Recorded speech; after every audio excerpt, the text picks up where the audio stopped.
Hey guys, welcome back to the channel, and we are here with the third quarter Queens real estate market report. So we're going to jump right into it. Before we do, make sure to hit subscribe if you haven't already. Your subscription helps a lot, and if you hit the bell icon, you'll get notifications of all my new videos with information like this. All right, so let's jump right into it and talk about what the Queens real estate market did in the third quarter of 2025. And what it might be doing for this last quarter. As I record this, it is October 15th, and all of the data is in, and we are headed for the end of the year. We're in the fourth quarter, so we'll see where we might be headed for the end of the year. All right, so let's first start with the overview for the entire Queens market, right, which will include everything, all different property types. So we'll look at the overview on what the market did, and then we'll break that down and look at co-ops and condos and single family homes. So overall, if you look across all property types and across the entire borough, Queens saw a rise in inventory, a rise in contract activity, a rise in median sales price, and a drop in days on market. So all of those things would seem to indicate, a market on the upswing, a market that is improving, getting a little hotter, better for sellers, a little bit more competitive for buyers. On the other hand, the number of closed sales, or the number of closings that actually occurred in the third quarter, that dropped. In addition, affordability dropped a little bit, right? Which is to be expected with what we've been seeing with the rising prices. As prices go up, affordability tends to go down, especially if interest rates stay the same, which across the third quarter, they mostly did. They dipped a little bit, if you remember, in September when the Fed came out with its new rates. But for the most part, mortgage interest rates stayed steady throughout the third quarter. But we'll see that there were fewer closings. When you take into account how long it takes to close a property in New York City, Queens included, co-ops can take, 4 to 6 months, even longer sometimes. But generally speaking, it can take quite a long time to close co-op sales. And even condos and single family homes can easily take 60 days to close. So a drop in the number of closings would tend to indicate that activity was softer in the second quarter, because the closings that happened in the third quarter generally went into contract 60 days or more prior, which is looking at the second quarter, really. And if we think back to the second quarter, that's when the tariffs hit, right? Sort of late first quarter, early third quarter. Tariffs started to take hold. There were some changes in economic policy from the new administration, and it had everybody feeling a little bit uncertain and unsteady. And so that's reflected in the housing market. So that's the overview, the high-level overview for what happened in Queens across all property types.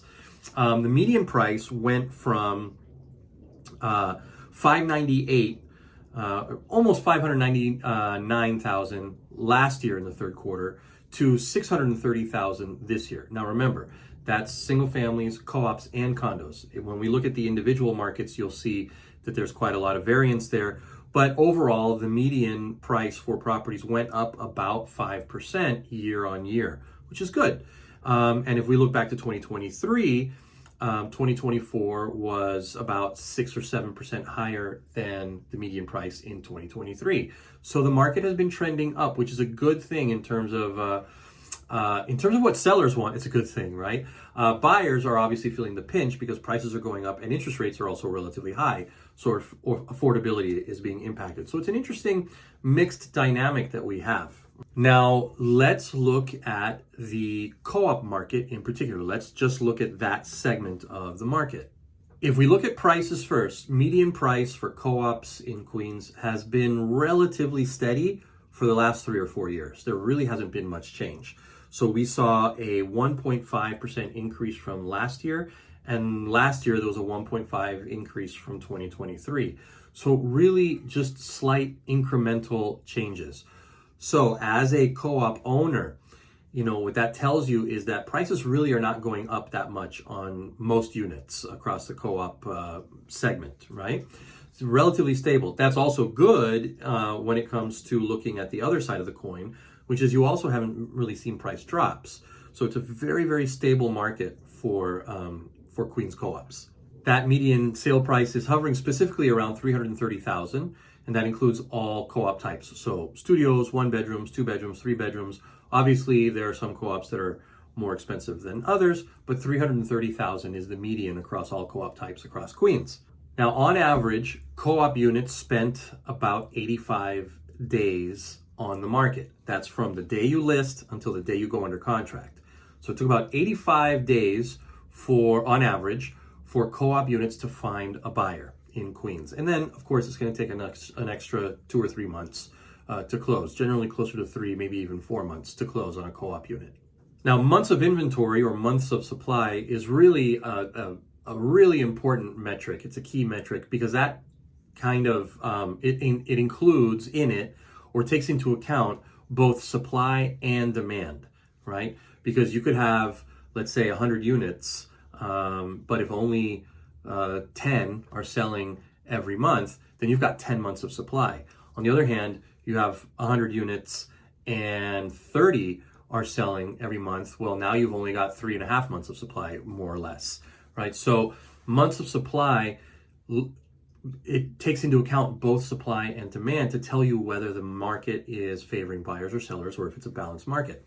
Now, in the co-op market in the third quarter, we had roughly 210 apartments going into contract per month.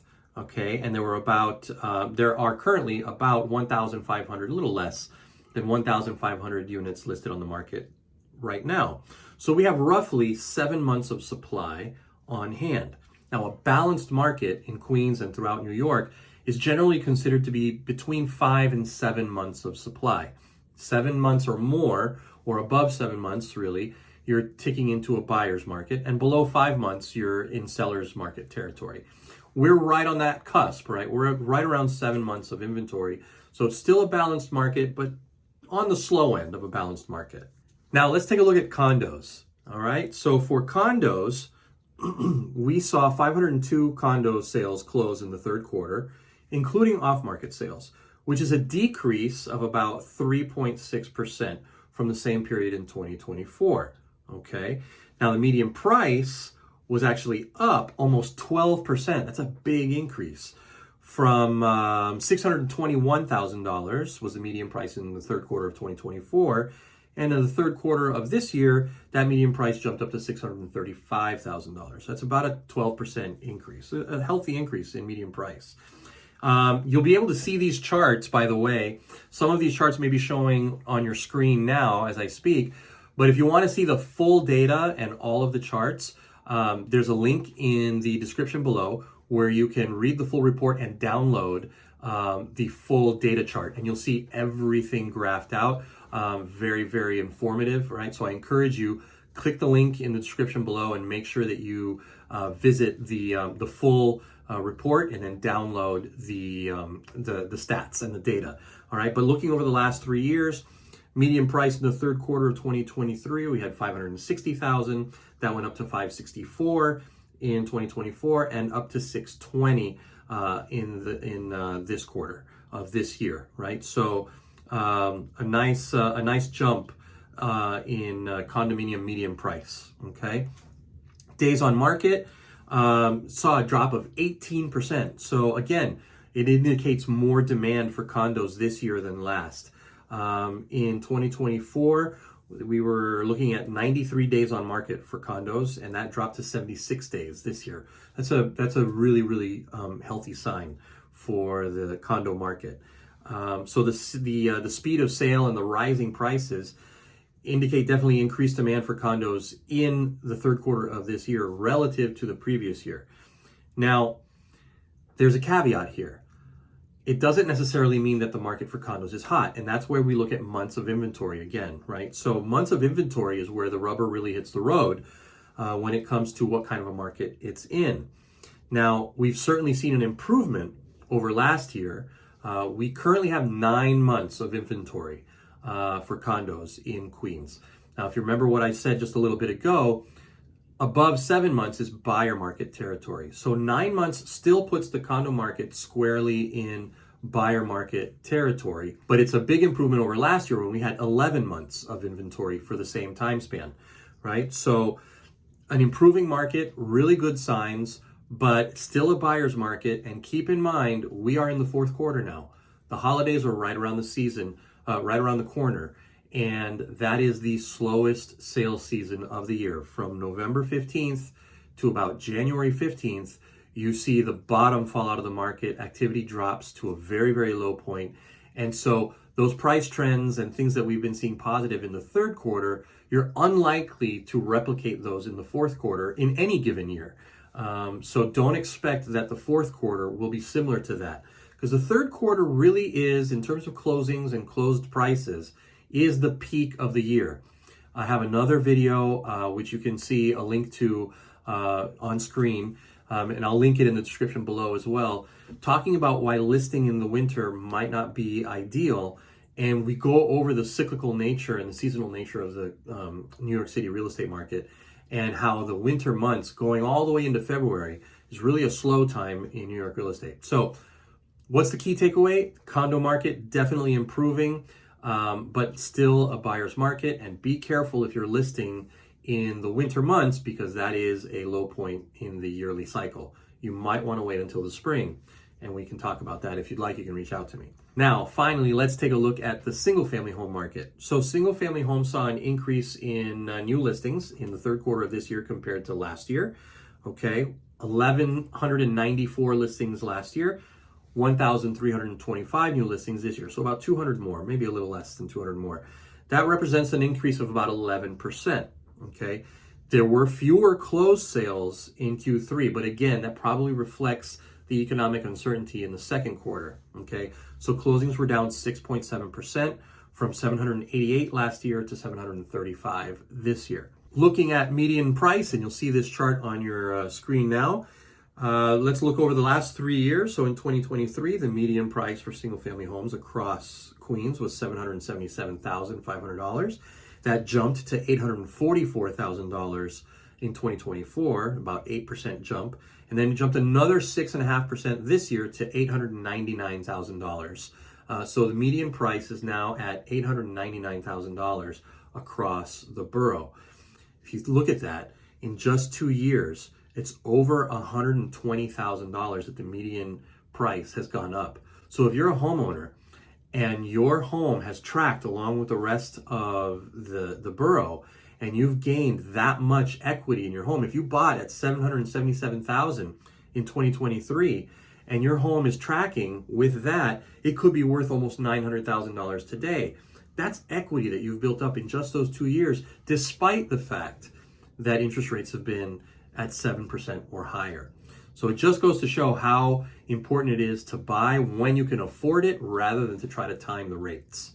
Let's look at days on market and contract activity. Okay, so days on market, let's look at the number of properties put into contract first. That was substantially higher this year than last. Pending sales were up 8% year on year from 2024.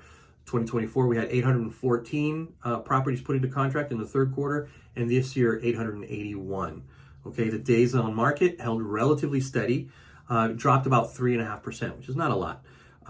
So that works out to 53 days on market in the third quarter of this year versus 55 days on market in the third quarter of last year. So just a couple of days difference.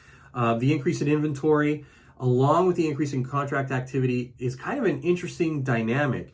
It points to maybe possibly a healthier real estate market than we've seen over the last 24 months.